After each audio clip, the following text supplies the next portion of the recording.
Hello one today நம்ம August 28-29க்கான topic பார்க்க போகிறோம். டுமாரோ 30-31 பார்க்க போகிறோம். எதனால் இவ்வளோ டிலேன்னு பார்த்தீங்கன்னா சின்ன ஒரு ஹெல்த் இஷ்யூ. ஸோ நான் உங்களுக்கு என்னால் வீடியோ ப்ரொவைட் பண்ண முடியல. டெலிகிராம் சிஇஓ பவல் துரோவை வந்து அரெஸ்ட் பண்ணியிருக்காங்க. சரிங்களா? ஸோ இந்த இடத்துல லேசஸ் ஃபேர் அப்ரோச்னு யூஸ் பண்ணியிருக்காங்க இல்லையா? இதுக்கான மீனிங் என்னென்னு பார்த்தீங்கன்னா, ஒரு ப்ரைவேட் பிஸ்னஸ் கவர்மெண்ட்டோட கண்ட்ரோல் இல்லாமல் கவர்மெண்ட்டோடைய ஒரு கைட்லைன்ஸ் இல்லாமல் செயல்படுது இல்லையா? அதுதான் வந்து லைசஸ் பேர் அப்ரோச்னு சொல்லுவாங்க. ஸோ இந்த மாதிரி இவர் வந்து இந்த பிஸ்னஸை வந்து ரன் பண்ணியிருக்காரு. அதாவது அந்த அந்த மெசேஜிங் ஆப் எவ்வளோ வந்து ஒரு ப்ரைவசி ஃபெசிலிட்டியை உள்ளடக்கியதுன்னு நம்ம யூஸ் பண்ணிட்டுருக்க எல்லாருக்குமே தெரியும். ஸோ இந்த மாதிரி இருக்கிறதுனால வந்து பார்த்திங்கன்னா ட்ரக் டீலர்ஸ், ஸ்கேமர்ஸ் எல்லாமே வந்து இதை யூஸ் பண்ண ஆரம்பிச்சிட்டாங்க. இது மூலிமா மெசேஜ் வந்து பாஸ் பண்ணிக்கிறாங்க. ஸோ சைல்ட் போர்னோகிராஃபியுமே இதில் வந்து ஸ்ப்ரெட் ஆகிருக்கு அப்படின்னு சொல்லிட்டு குற்றச்சாட்டுகள் வைக்கிறாங்க. ஃப்ரெஞ்ச் அத்தாரிட்டிஸ் தான் இவரை வந்து அரெஸ்ட் பண்ணியிருக்காங்க. ஸோ வந்து இது மிகப்பெரிய கன்சர்னாக இருக்குது. கண்டிப்பாக இதுக்கு ஒரு தீர்வு காணணும் அப்படிங்கிற நோட்டில் இதை வந்து பேசியிருக்காங்க. Coordinated attacks and Pakistan and Baloch conflict. பாகிஸ்தானும் பலோச்சும் பார்த்தீங்கன்னா நீண்ட நாட்களாகவே போர் புரிஞ்சிட்ருக்காங்க. அந்த ப்ராவின்ஸை கைப்பற்றணும் அப்படிங்கிற நோக்கில். சரிங்களா? ஆக்சுவலாக பலோச் அப்படிங்கிறது வந்து எந்த கண்ட்ரீஸோட அதனுடைய பார்டரை ஷேர் பண்ணுதுங்கிறத பார்த்துடலாம். அது ஒரு மிகப்பெரிய province actually. Iran, Afghanistan, Pakistan, Khyber Pakhtunkhwa அப்படிங்கிற ஒரு இடத்தோட வந்து அதனுடைய பார்டரை ஷேர் பண்ணுற ஒரு பிளேஸ் ப்ராவின்ஸ் தான் வந்து பலோச். ஓகேங்களா? ஸோ மிலிட்ரி அப்ரோச் நிறைய டைம் வந்து பார்த்திங்கன்னா பாகிஸ்தான் இதை மேலே ஏற்படுத்தி கைப்பற்றணும் அப்படின்னு சொல்லி நினச்சிட்ருக்காங்க. 2023 மட்டுமே ரெக்கார்டட் அட்டாக்ஸ் மட்டுமே 650. ஓகேங்களா? நிறைய உயிர்கள் இதில் பலியாயிருக்காங்க. ஸோ இப்போ ரீசெண்டாக நடந்த அட்டாக் வந்து எதனாலன்னு பார்த்தீங்கன்னா பலோச்சோட ஆர்மி லீடர் இருக்கார் இல்லையா, நவாப் அக்பர் புக்டி அப்படிங்கிறவர் தான் அதனுடைய ஆர்மி லீடர். அவருடைய டெத் அனிவர்சரி 18th டெத் அனிவர்சரியை முன்னிட்டு இப்படி ஒரு போர் வந்து திரும்பவும் வந்து ஸ்டார்ட் பண்ணியிருக்காங்க. இதில் வந்து பலோச் ஆர்மி வந்து பொறுப்பேற்றிருக்காங்க. இந்த உயிர் சேதத்துக்கு நாங்கள் தான் பொறுப்பு அப்படிங்கிற மாதிரியும் சொல்லியிருக்காங்க. இவர் வந்து பார்த்தீங்கன்னா 2006 வந்து இறந்துருக்காரு. இந்த பலாச் ஆர்மியினுடைய லீடர் நவாப் அக்பர் புக்தி வந்து 2006 பாகிஸ்தான் ஆர்மினால் கொல்லப்பட்டார். ஸோ அதே தினத்தில் இவங்க வந்து ஒரு அட்டாக்கை ஏற்படுத்தியிருக்காங்க.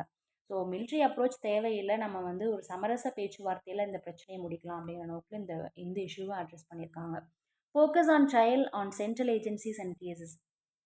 ஸோ இப்போ ரீசெண்டாக பார்த்தீங்கன்னா பரத் ராஷ்ட்ரிய சமிதி லீடர் வந்து கவிதாவுக்கு பெயில் கொடுத்துருக்காங்க சுப்ரீம் கோர்ட். ஓகேங்களா?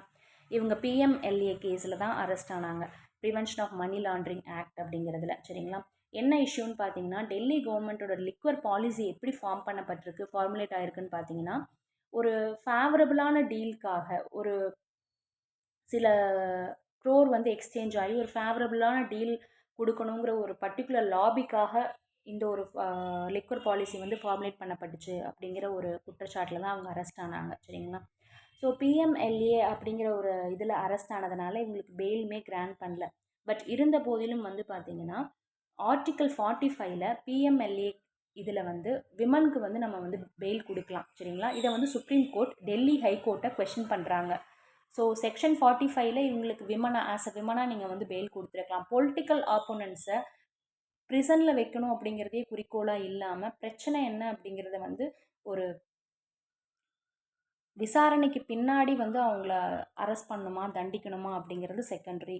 ஸோ விசாரணை போயிட்டுருக்கும் பொழுதே அவங்க வந்து தண்டனை அனுபவிக்கணும் அப்படிங்கிறது கிடையாது அப்படிங்கிற நோட்டில் சுப்ரீம் கோர்ட் வந்து சொல்லியிருக்காங்க. ஸோ ரீசெண்டாக இந்த மாதிரியான ஒரு பொலிட்டிக்கல் அப்போனன்ட்ஸை வந்து ப்ரிசன் வைக்கணும் அப்படிங்கிறது, இந்த மாதிரியான ஒரு அப்ரோச் வந்து ஆரோக்கியமானதும் அல்ல அப்படிங்கிற நோட்டில் தான் வந்து சுப்ரீம் கோர்ட்டுமே ரொம்ப காரசாரமாக அவங்களுடைய விவாதத்தை முன் வச்சுருக்காங்க.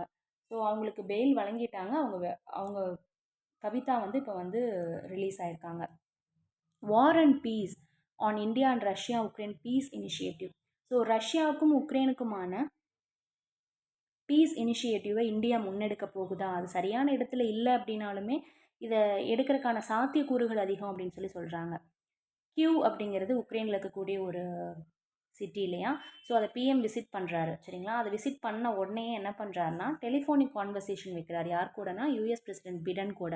அதே மாதிரி ரஷ்யன் பிரசிடென்ட் வலாதிமிர் புட்டின் கூடயும் அவங்களுடைய டெலிஃபோனிக் கான்வர்சேஷன் நடக்குது.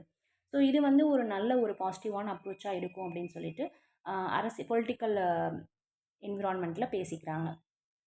செப்டம்பரில் இவர் யூஎன் விசிட் பண்ணுறாரு. நியூயார்க்கில் இருக்கு இல்லையா யூஎன். ஸோ செக்யூரிட்டி அண்ட் பீஸை மெயின்டைன் பண்ணக்கூடிய ஒரு அமைப்பு தான் யூஎன். ஸோ அதை விசிட் பண்ணுறாரு. ஸோ ப்ராபப்ளி அங்கே வந்து பார்த்திங்கன்னா யூஎஸ் யூரோப்பியன் லீடர்ஸை மீட் பண்ணுவார். யுக்ரைனியன் பிரசிடென்ட் வலாமுதிர் ஜெலன்ஸ்கியும் கண்டிப்பாக அவர் வந்து மீட் பண்ணுவார். அதே மாதிரி அக்டோபரில் ரஷ்யாவுக்கு போகிறார் இவர். எதுக்காகனா பிரிக்ஸ் சம்மிட்காக. ஸோ கண்டிப்பாக அங்கே ரஷ்யன் பிரசிடெண்ட்டை வந்து புட்டினை மீட் பண்ணுவார். ஸோ கண்டிப்பாக பீஸ் இனிஷியேட்டிவை இவர் முன்னெடுப்பார் அப்படிங்கிற ஒரு ஆவல் எதிர்பார்ப்பு இருக்குது. அதை தான் இந்த இடத்துல அட்ரஸ் பண்ணியிருக்காங்க. ஃபஸ்ட்டு வேர்டு என்னென்னு பார்த்தீங்கன்னா கோடிஃபைட். கோடிஃபைட் அப்படின்னா ஒரு ரூல்ஸ் லாஸை அரேஞ்ச் பண்ணுறது, சரிங்களா, சிஸ்டமாக மாற்றுறது, குறியீடுதல்னு சொல்லுவோம் இல்லையா, அந்த மாதிரி ஒரு லாஸ் ரூல்ஸை அரேஞ்ச் பண்ணுறது தான் கோடிஃபைட். ரேத்னா ஆங்கர், கோபம் தான் ரேத். டிசிடென்ட் அப்படிங்கிறது கிரிட்டிசைஸ் பண்ணக்கூடிய ஆப்போனன்ட்ஸ், டிஸ்அக்ரி பண்ணுவாங்க இல்லையா, எதிர்ப்பாளர்கள் தான் டிசிடென்ட். டிடென்ஷன் அப்படிங்கிறது ஒரு பர்சனை ஒரு பர்டிகுலர் பிளேஸ்லேருந்து போக விடாமல் அங்கேயே வந்து ஒரு தண்டனையாக சிறைப்பிடிக்கிறதா வந்து டிடென்ஷன். சில்லிங் அப்படிங்கிறது ஃப்ரைட்டனிங், அச்சுறுத்தல் தான் வந்து சில்லிங். என்டேஞ்சர் அப்படின்னா வந்து பார்த்தீங்கன்னா அழியும் அபாயம் இருக்குது இல்லையா, அதாவது இந்த விஷயம் வந்து மறைஞ்சிரும் அப்படிங்கிறதுக்கான ஒரு அபாயம் இருக்கக்கூடியது. என்டேஞ்சரிங் ஸ்பீஷியஸ்ன்னு சொல்லுவோம் இல்லையா, பயாலஜிக்கல் டேர்ம், அதுதான் வந்து என்டேஞ்சர். என்கிரிப்ஷன் அப்படிங்கிறது ஒன்றுமே கிடையாது. ஒரு இன்ஃபர்மேஷனை டேட்டாவை கன்வெர்ட் பண்ணி ஒரு கோடாக மாற்றி வச்சுப்பாங்க. ஸோ ஒரு அக்சஸ் கிடைக்கக்கூடாது, அன்ஆத்தரைஸ்டு பீப்புளுக்கு அக்சஸ் கிடைக்கக்கூடாது அப்படிங்கிறக்காக மாத்திரதான் வந்து என்கிரிப்ஷன். பேல்ஃபுல்னா த்ரெட்டனிங்காக இருக்கிறது, மெனாசிங், அதுதான் வந்து பேல்ஃபுல்.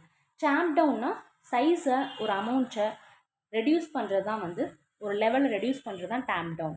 ஹாட்பெட் அப்படிங்கிறது அனுகூலமான சூழ்நிலை இருக்கக்கூடிய ஒரு சாதகமான சூழ்நிலை இருக்கக்கூடியது தான் வந்து ஹாட்பெட்னு சொல்லுவோம். ரூத்லெஸ் அப்படின்னா இரக்கமற்ற. ட்ரம் அப் அப்படிங்கிறது கேதர் பண்ணுறது, கலெக்ட் பண்ணுறதுங்கிற ஒரு மீனிங் வருது. அதே மாதிரி ஒரு சப்போர்ட்டை அப்டெயின் பண்ணுறதுக்கு விகோரஸ் பர்சுவேஷன் எடுப்பாங்க. அதாவது விகோரஸ்னால் ரொம்ப ஸ்ட்ராங்கான, பர்சுவேஷன்னா நம்ப வைக்கிறதுக்கு என்ன லெவலுக்கு வேணாலும் இறங்கி அவங்கள நம்ப வைப்பாங்க, சரிங்களா. ஸோ ஒரு சப்போர்ட்டை கெயின் பண்ணிக்கிறதுக்கான ஒரு ஸ்ட்ராங்கான ஒரு முயற்சி தான் ட்ரம் அப். டாக்டிக்னா யுத்தின்னு சொல்லுவோம் இல்லையா, வழிமுறை. ஹவுண்டுங்கிறது ஒரு டாகை வந்து ஒரு ரேசிங்க்கோ இல்லை ஹண்டிங்க்கோ பயன்படுத்தக்கூடிய டாக் தான் ஹவுண்டுன்னு சொல்லுவோம். லாபி அப்படிங்கிறது உங்களுக்கே தெரியும் இல்லையா, ஒரு லார்ஜ் பில்டிங்கில் நம்ம மீட் பண்ணுறது இல்லை வெயிட் பண்ணுறதுக்கான ஒரு பிளேஸை லாபின்னு சொல்லுவோம். அதே மாதிரி வந்து பார்த்திங்கன்னா ஒரு பொலிட்டீஷியனை இன்ஃப்ளூயன்ஸ் பண்ணுவாங்க இல்லையா ஒரு குரூப் ஆஃப் பீப்புள், அவங்களையுமே லாபிஸ்ன்னு சொல்லுவோம், சரிங்களா. ஒரு பொலிட்டீஷியனை தனக்கு சாதகமாக ஒரு விஷயம் செய்யறக்கோ இல்லை செய்ய வேணான்னு சொல்கிறக்கோ அவங்கள இன்ஃப்ளூயன்ஸ் பண்ணுறது வந்து லாபின்னு சொல்லுவாங்க. ஒரு குரூப் ஆஃப் பீப்புள் அதை பண்ணுவாங்க. டிஸ்ரிகார்ட் அப்படின்னா அலட்சியம் செய்கிறது, சரிங்களா. பே நோ அட்டென்ஷன் தான் வந்து டிஸ்ரிகார்ட், ஓகேங்களா. நெக்ஸ்ட் ஒன் வெகிமெண்ட்லினா ரொம்ப ஸ்ட்ராங்காக, எமோஷ்னலாக, கடுமையாக ஒரு விஷயத்தை முன்னிறுத்துறது தான் வந்து வெகிமெண்ட்லி. ஃபேபுலஸ் அப்படிங்கிறது ரொம்ப குட் அண்ட் எக்ஸலண்ட் தான் வந்து ஃபேபுலஸ். ரிலையபிள் அப்படிங்கிறது நீங்கள் நம்பலாம் அப்படிங்கிறது விஷயம், சரிங்களா. யூ கேன் ட்ரஸ்ட் தான் வந்து ரிலையபிள். டெஸ்டிமோனினா சான்றறிக்கை, அதாவது ஃபார்முலான ஸ்டேட்மெண்ட், கோர்ட்லேருந்தே வந்து இது உண்மை அப்படின்னு சொல்லி சான்றறிக்கை கொடுப்பாங்க இல்லையா கோர்ட்னால, எஸ்பெஷலி கோர்ட் கொடுக்குறது தான் வந்து டெஸ்டிமோனி. பிளஞ்ச்னா என்னன்னு பார்த்தீங்கன்னா ஒரு மேலேருந்து ஜம்ப் ஆகிறது, ஒரு பொருளாகவே இருந்தாலுமே ஃபோர்ஸ்ஃபுல்லாக ஃபால் ஆகுது இல்லையா, ட்ராப் ஆகுது இல்லையா, அதையுமே பிளஞ்சுன்னு சொல்லுவோம், சரிங்களா. அதே மாதிரி சடனாக புஷ் பண்ணுறோம்ல, அதையுமே வந்து பிளஞ்சுன்னு சொல்கிறோம். அதாவது ஒரு பொருளாகட்டும் இல்லை நம்மளே வந்து ஜம்ப் பண்ணுறோம் அப்படின்னா ஃபால் ஆகுது, ட்ராப் ஆகுதுன்னா, ஃபோர்ஸ்ஃபுல்லாக ஜம்ப் ஆகுதுன்னா அதை பிளஞ்சுன்னு சொல்லுவோம். சடனாக புஷ் பண்ணுறதையுமே பிளஞ்சுன்னு சொல்கிறோம். ரீகாஸ்ட் அப்படிங்கிறது ஒன்றுமே இல்லை, ஒரு டிஃப்ரெண்ட் ஃபார்முக்கு அதை மெல்ட் பண்ணி கொண்டு வரது, சரிங்களா. ஸோ ஒரு அயனே இருக்குது அப்படின்னா அதை ரீகாஸ்ட் பண்ணுறோம் அப்படின்னா மெல்ட் பண்ணி இன்னொரு ஃபார்முக்கு எடுத்துகிட்டு போகிறது தான் ரீகாஸ்ட், ஓகேங்களா.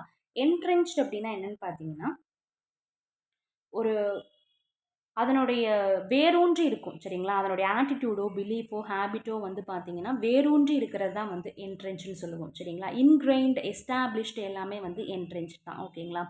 ஸோ வேரூன்றி ஆழமாக மாற்றவே முடியாது அப்படிங்கிற நிலைமையில் இருக்கிறது தான் வந்துட்டு என்ட்ரென்ச்ட், ஓகே. நெக்ஸ்ட் ஒன் ஆர்டிகுலேட் அப்படிங்கிறது ஐடியாஸை கிளியராக எக்ஸ்பிரஸ் பண்ணுறது, பேசும் திறன் கொண்டு அப்படின்னு சொல்கிறோம்ல, அதுதான் வந்து articulate. Okay, tomorrow second word learn பண்ணிக்கலாம். Thank you, have a nice day.